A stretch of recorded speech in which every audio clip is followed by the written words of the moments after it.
Welcome back to Roshni's vlogs. അപ്പോൾ എല്ലാവരും സന്തോഷത്തോടെ ആരോഗ്യത്തോടെ ഇരിക്കുന്നതെന്ന് വിചാരിക്കുന്നു. രാവിലെ തന്നെ ഞാനും ജിയക്കുട്ടി മാട്ടിച്ചാച്ചൻ കൂടെ ഫോർട്ട് കൊച്ചി വരുമ്പോഴാണ് കേട്ടോ. അവരുടെ ഓഫീസിൻ്റെ ഭാഗമായിട്ട് മാട്ടിച്ചാച്ചയുടെ ഓഫീസിൻ്റെ ഭാഗമായിട്ട് ഒരു ക്ലീനിങ് പ്രോഗ്രാം, ഒരു ക്യാമ്പയിൻ നടത്തുന്നുണ്ടായിരുന്നു. അതിൻ്റെ ഭാഗമായിട്ട് പോയതാണ് കേട്ടോ. ഞങ്ങൾ ക്ലീനിങ്ങിനൊന്നും പോയതല്ല, ഞങ്ങൾ ജസ്റ്റ് കടൽ കാണാനും പാർക്കിലൊക്കെ ഒന്ന് കയറാൻ വേണ്ടിയായിട്ട് പോയതാട്ടോ. അങ്ങനെ കുറേ നേരം കടൽ തീരത്തൂടെ നടന്നു. ആ ഒരു ടൈലൊക്കെ ഇട്ടിരിക്കുന്ന ഭാഗമുണ്ടല്ലോ, അതിലൊക്കെ ഇങ്ങനെ കുറേ നേരം നടന്നു. അതിനുശേഷം അവിടെ ഒരു ചിൽഡ്രൻസ് പാർക്ക് ഉണ്ടായിരുന്നു. ആ പാർക്കിൽ ജിയനായെ അങ്ങ് കയറ്റി വിട്ടു കേട്ടോ. നിൻ്റെ ഇഷ്ടമുള്ള അത്രയും സമയം നീ കളിച്ചോ എന്ന് പറഞ്ഞോണ്ട് അങ്ങ് വിട്ടേച്ചു.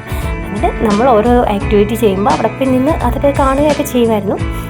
അപ്പോൾ അവൾ വളരെ ഫ്രീ ആയിട്ട് അതൊക്കെ കാണുകയും കളിക്കുകയൊക്കെ ചെയ്തു. അത് കഴിഞ്ഞിട്ട് ഞങ്ങൾ രണ്ടുപേരുടെ ഇങ്ങനെ ഇരുന്ന് കടൽക്കാറ്റ് കൊള്ളുക എന്ന് പറയില്ലേ, കാഴ്ചകളൊക്കെ കണ്ട് കുറേ നേരം അവിടെ സ്പെൻഡ് ചെയ്തു. അതിനുശേഷം നമ്മൾ വീട്ടിലേക്ക് തിരിച്ചു വന്നു. അപ്പോൾ വീട്ടിൽ വന്നതിന് ശേഷമാണ് നമ്മൾ ലഞ്ചൊക്കെ റെഡിയാക്കുന്നത്. അപ്പോൾ ഇതിൻ്റെ ഞാൻ ഒരു നെയ്ച്ചോറും ചിക്കൻ കറി ഉണ്ടാക്കാമെന്നാണ് വിചാരിക്കുന്നത്.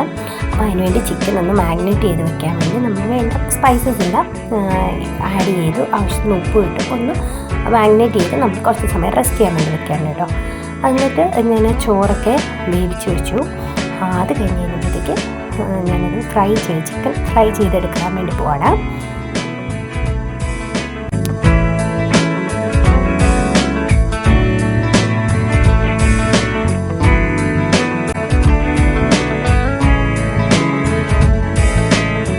ചിക്കൻ കറിക്ക് വേണ്ടി ഞാനിവിടെ 2 സവാള, ഇഞ്ചി, വെളുത്തുള്ളി, കറിവേപ്പില, പച്ചമുളക്, പിന്നെ തക്കാളി ഒരെണ്ണം എടുത്തിട്ടുണ്ട്. അപ്പോൾ നമ്മൾ തിളച്ച് വന്ന എണ്ണയിലേക്ക് ഈ ഇൻഗ്രീഡിയൻസ് എല്ലാം കൂടെ നമ്മൾ ചേർക്കണം കേട്ടോ. ഇഞ്ചിയും വെളുത്തുള്ളിയും പച്ചമുളകും കറിവേപ്പിലയും കൂടെ ചേർത്ത് അതൊന്ന് വഴന്ന് വന്നപ്പോഴത്തേക്ക് ഞാനതിലേക്ക് ഒരു സവാള അരിഞ്ഞത് ആഡ് ചെയ്ത് കൊടുത്തു. അപ്പോൾ അതൊന്ന് നല്ലതുപോലെ ഒന്ന് ഫ്രൈ ആകാൻ വേണ്ടി നമ്മൾ വെയിറ്റ് ചെയ്യാം. ഡീപ്പ് ഫ്രൈ അല്ല കേട്ടോ. അപ്പോൾ അതൊന്ന് ഫ്രൈ ആയി വന്ന് കഴിയുമ്പോഴത്തേക്ക് അതിലേക്ക് നമ്മൾ ടൊമാറ്റോയും കൂടെ ആഡ് ചെയ്ത് കൊടുക്കും. അപ്പോൾ ആ ടൊമാറ്റോയുടെ ഒക്കെ ഒന്ന് ഒരു പച്ചപ്പ് മാറി കഴിയുമ്പോഴത്തേക്ക് നമ്മളതിലേക്ക് കാശ്മീരി ചില്ലി പൗഡർ ആവശ്യത്തിന്, പിന്നെ ഗരം മസാലയും മല്ലിപ്പൊടിയും മഞ്ഞൾപ്പൊടിയും ആവശ്യത്തിന് ചേർത്ത് കൊടുത്തിട്ട് അത് നല്ലോണം ഒന്ന് വരണ്ട് വന്ന് കഴിയുമ്പോഴത്തേക്ക് അതിലേക്ക് നമ്മൾ ചിക്കനും കൂടെ ആഡ് ചെയ്ത് കൊടുക്കുവേ. അപ്പോൾ അതൊന്ന് നല്ലതുപോലെ മിക്സ് ചെയ്ത് ഫുൾ ആ ഗ്രേവിയിലിരുന്ന് നല്ലപോലെ ചിക്കൻ ഒന്ന് വരട്ടിയെടുക്കും. എന്നിട്ട് അതിലേക്ക് നല്ല തിളച്ച് വെള്ളം കൂടെ ഒഴിച്ച് മൂടി വെച്ച് വേവിച്ചെടുക്കും. ആഹാ, എന്ത് സ്മെല്ല്! നല്ല അന്നതര ചിക്കൻ റെഡി. അപ്പോൾ ഇനി നമുക്ക് റൈസിന് വേണ്ട കാര്യങ്ങളൊക്കെയാണ് ചെയ്യാൻ വേണ്ടി പോകുന്നത്. അപ്പോൾ ഞാൻ അതിനുവേണ്ടി ഒരു പാൻ അടുപ്പിൽ വെച്ചിട്ടുണ്ട്. അതിലേക്ക്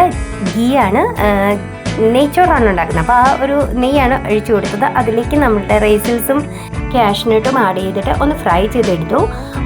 അത് കഴിഞ്ഞിട്ട് ഒരു സവാള ചെറിയ നൈസായിട്ട് അരിഞ്ഞെടുത്തിട്ട് അതൊന്ന് ഡീപ്പ് ഫ്രൈ ചെയ്ത് എടുക്കാം.